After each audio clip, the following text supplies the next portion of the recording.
आज की सबसे बड़ी सियासी खबर यह कि हरियाणा के पूरे मंत्रिमंडल ने इस्तीफा दिया। मुख्यमंत्री खट्टर समेत सभी मंत्रियों ने अपना इस्तीफा आज सौंप दिया।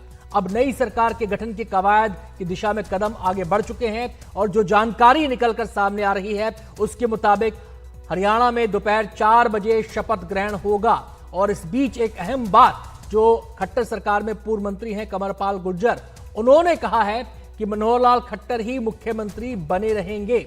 और उन्हीं के मुताबिक ये भी जानकारी सामने आ रही है सूत्रों से कि 5 नए चेहरे इस नए मंत्रिमंडल में शामिल हो सकते हैं।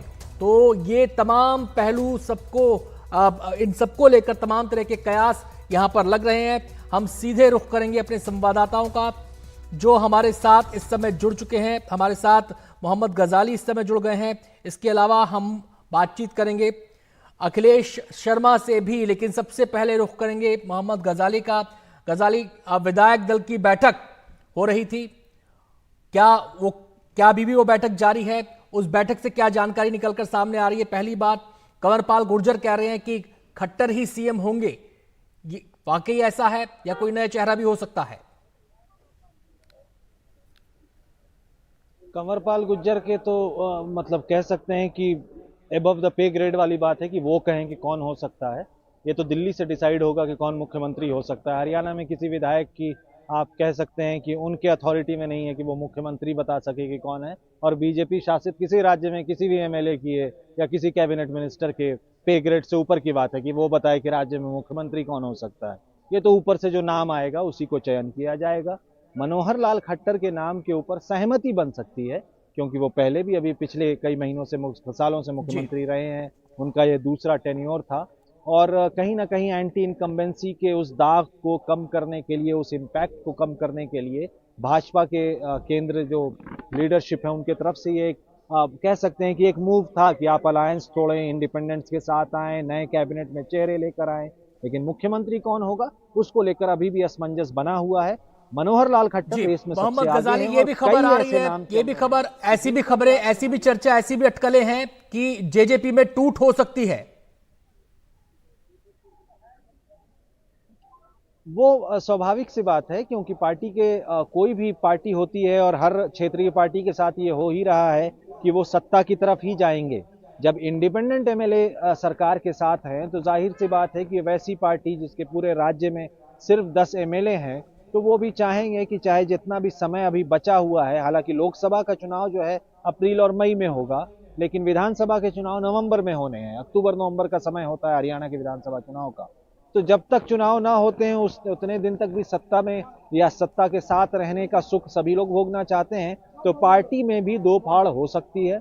जेजेपी ने अपने सारे ही विधायकों को दिल्ली बुलाया है, उसमें से कुछ विधायक अभी तक नहीं पहुंचे हैं। एग्जैक्ट संख्या उन विधायकों की जो पहुंचे हैं और जो नहीं पहुंचे हैं वो हम नहीं बता सकते हैं फिलहाल। सूत्रों के हिसाब से कहीं 5 चल रहा है, कहीं 4 चल रहा है, कहीं 6 चल रहा है। लेकिन हमारे पीछे हरियाणा निवास में मुख्यमंत्री और पूर्व के जितने कैबिनेट मंत्री हैं जेजेपी वालों को छोड़कर और सारे विधायक, पर्यवेक्षक, हरियाणा के जो बीजेपी अफेयर्स इंचार्ज हैं विप्लव देव, वो सारे अंदर बैठे हैं और वो मीटिंग कर रहे हैं कि किस नाम पर मोहर लगती है। वो थोड़ी देर में पता चल जाएगा। सीधे हम अखिलेश का रुख करेंगे। अखिलेश, ऐसी भी खबरें आ रही हैं कि 5 नए चेहरे हो सकते हैं, 2 डिप्टी सीएम हो सकते हैं अलग अलग समुदाय के। तो क्या ये पूरी कवायद जो हरियाणा के जातिगत समीकरण हैं उनको साधने की कोशिश भी यहां पर एक नजर आती है?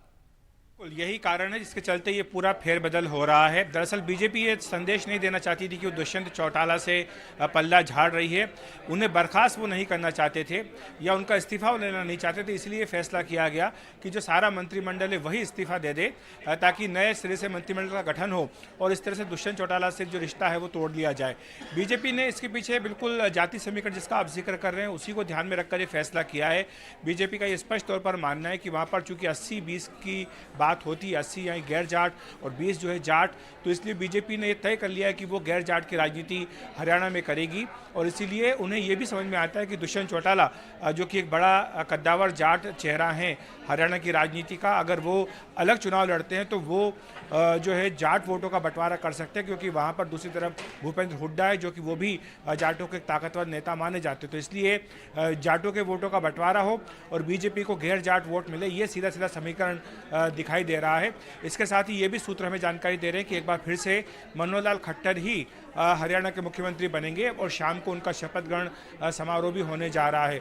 उप मुख्यमंत्रियों को लेकर अभी यहाँ पर स्थिति स्पष्ट नहीं है, लेकिन यह ज़रूर हो सकता है कि एक दो मंत्री जो पिछली सरकार में थे, जिनका कामकाज ठीक नहीं रहा है, उन्हें ड्रॉप करके कुछ नए चेहरों को अब जो नई सरकार फिर से बनेगी उसमें शामिल किया जा सकता है। साथ ही सूत्र इस बात से बिल्कुल साफ इनकार कर रहे हैं कि हरियाणा में विधानसभा के चुनाव जो लोकसभा के साथ हो सकते हैं। उनका ये कहना है कि यहाँ पर चुनाव जो विधानसभा का है वो अपने समय पर ही होगा, यानी अक्टूबर नवंबर में ही होगा। उससे पहले चुनाव कराने का कोई प्रस्ताव नहीं और ना ही कोई इस तरह की बात है। दिल्ली से 2 पर्यवेक्षक गए हैं, केंद्रीय मंत्री अर्जुन मुंडा और साथ ही महासचिव तरुण चुग, और जो प्रभारी हैं हरियाणा बीजेपी के विप्लव देव, वो भी वहाँ पर पहुँचे हुए हैं। तो ये बैठक विधायक दल की, उसके बाद इसमें एक बार फिर से माना जा रहा है कि खट्टर को ही दोबारा नेता चुना जाएगा और फिर शाम को 5 बजे उनका शपथ ग्रहण समारोह, 4 या 5 बजे उनका शपथ ग्रहण समारोह हो सकता है। जी अखिलेश, आपके पास हम लौटते हैं। संजय सिंह हमारे साथ जुड़ चुके हैं, सलाहकार संपादक IANS। हम संजय जी आपसे ये जानना चाहते हैं कि ये जो पूरी कवायद है, ये जो पूरा सियासी उलटफेर एक प्रकार से ओवरहॉलिंग हुई है, क्या इसकी एक वजह यह भी है कि सत्ता विरोधी लहर से बचा जाए? देखिए, उस चीज को अखिलेश ने बहुत उन्होंने अच्छा एक्सप्लेन किया है।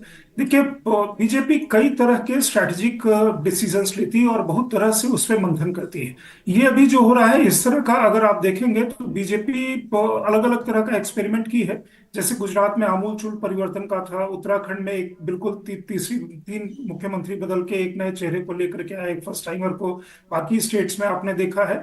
यहाँ वाला जो एक एक्सपेरिमेंट है वो नीतीश कुमार के एक्सपेरिमेंट से ज्यादा मिलता जुलता है, जहां उन्होंने अपने आप वो इस्तीफा दे दिया और बीजेपी अपने आप मतलब सरकार से बाहर हो गई थी। उससे काफी कुछ मिलता जुलता है, लेकिन उसमें फर्क है। उसमें और भी बीजेपी आगे उस चीज को इनोवेट करी, क्योंकि संख्या के हिसाब से बीजेपी की सरकार चल जाती है।